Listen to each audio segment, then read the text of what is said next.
ഇതിൽ അമിതാത്മവിശ്വാസമോ എന്ന ചോദ്യത്തിന് തീർച്ചയായും അമിതമായൊരു ആത്മവിശ്വാസമുണ്ട്. രാം ജന്മഭൂമി മൂവ്മെൻ്റാണ് പ്രധാനപ്പെട്ട ഈ തെരഞ്ഞെടുപ്പിൻ്റെ ഒരു പ്രചരണായുധം എന്നുള്ളത് അക്കാര്യത്തിൽ സംശയമില്ല. 37% എന്നുള്ള വോട്ട് ബാങ്കിനെ 40%-നും അപ്പുറത്തേക്ക് എത്തിക്കുക എന്നല്ല, 50%-നും അപ്പുറത്തേക്ക് പരമാവധി 200 മണ്ഡലങ്ങളിലെങ്കിലും എത്തിക്കുക എന്നതാണ് BJP ഇപ്പോൾ പ്രധാനമായിട്ടും ആഗ്രഹിക്കുന്നത്.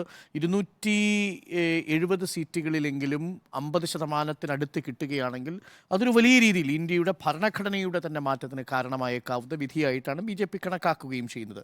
ഇതിൽ വളരെ കൗതുകകരമായ കാര്യം, ഇന്ന് മല്ലികാർജ്ജുൻ ഖർഗെ രാജ്യസഭയിൽ പ്രസംഗിച്ചപ്പോൾ ആ പ്രസംഗത്തിനിടയിൽ ഇങ്ങനൊരു പദപ്രയോഗം നടത്തിയിട്ടുണ്ട്. ഇപ്പോൾ തന്നെ 330ഓളം സീറ്റുകളുണ്ടല്ലോ NDAക്ക്, ഇനി 400 ആക്കാൻ വേണ്ടിയാണ് BJP പരിശ്രമിച്ചുകൊണ്ടിരിക്കുന്നത് എന്ന് മല്ലികാർജ്ജുൻ ഖർഗെ പറഞ്ഞതിനെ കോട്ട് ചെയ്തുകൊണ്ടുകൂടിയാണ് നരേന്ദ്രമോദി ലോക്സഭയിൽ ഈ പ്രസംഗം നടത്തിയിരിക്കുന്നത്. അതുകൊണ്ട് മല്ലികാർജ്ജുൻ ഖാർഗെക്ക് തന്നെ അറിയാം ഞങ്ങൾക്ക് 400 സീറ്റ് കിട്ടി, ഇവിടെ വരാൻ പോകുന്നു എന്നറിയാം എന്ന് പറഞ്ഞുകൊണ്ടാണ് മുദ്രാവാക്യമാണ്.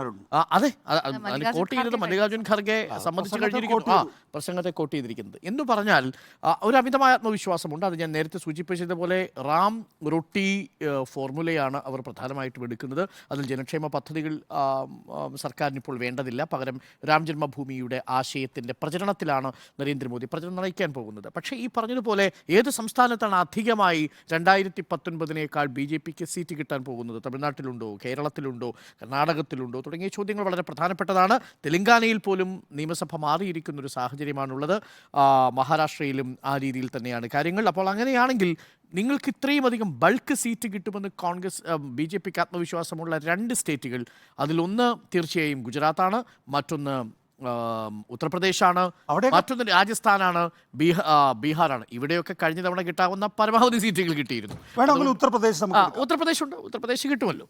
പക്ഷെ അതിനും അപ്പുറത്തേക്ക് ഏത് സംസ്ഥാനത്താണ് നിങ്ങൾക്ക് സീറ്റുകൾ കിട്ടുക എന്നത് പ്രധാനപ്പെട്ട കാര്യം. പുതിയ സഖ്യകക്ഷികൾ അവർക്കൊപ്പമില്ല. ഉണ്ടായിരുന്നത് ഒരു പുതിയ സഖ്യകക്ഷി വന്നത് അജിത് പവാറിൻ്റെ കക്ഷിയാണ് അവരുടെ കൂടെയുള്ളത്.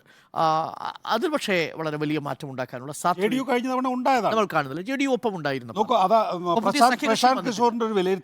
BJPയെ സംബന്ധിച്ചിടത്തോളം നിതീഷ് കുമാറിനെ മുന്നണിയിലേക്ക് കൊണ്ടുവന്നതുകൊണ്ട് BJPക്ക് സീറ്റ് നഷ്ടം മാത്രമേ ഉണ്ടാവുള്ളൂ. കാരണം BJPക്ക് മത്സരിക്കാനുള്ള സീറ്റുകൾ കുറയുകയാണ് ചെയ്യുന്നത് ബീഹാറിൽ. ഓക്കെ, നോക്കൂ, ഇപ്പോൾ ആകെ 543